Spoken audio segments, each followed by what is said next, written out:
ஒரு பணக்காரர் தன் வீட்டில் கடவுள் சிலை வைக்க ஒரு சிற்பியை அணுகி சென்றார்.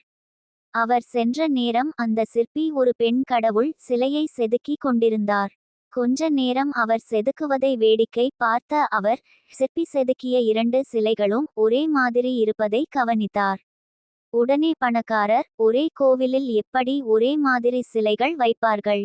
இல்லை, இந்த 2 சிலைகளும் வேறு வேறு கோவிலுக்காக செதுக்குகிறீர்களா என்று சிற்பியிடம் கேட்டார். சிற்பி சிரித்துக்கொண்டே, இல்ல ஐயா, ஒரு சிலையானது உடைந்து போனது என்றார். பணக்காரர் ஆச்சரியத்துடன், என்ன சொல்றீங்க, மிகவும் அழகாக தானே இருக்கிறது அந்த சிலை, எந்த பாகமும் உடையக்கூட இல்லையே என கேட்டார். அந்த சிலையின் மூக்கில் சின்ன கீறல் இருக்கிறது பாருங்கள் என்றார் சிற்பி.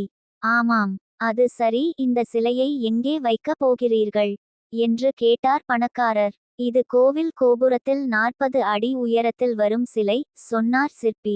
பணக்காரர் வியப்புடன், 40 அடி உயரத்தில் இந்த சின்ன கீறலை யார் கண்டுபிடிக்கப் போகிறார்கள்?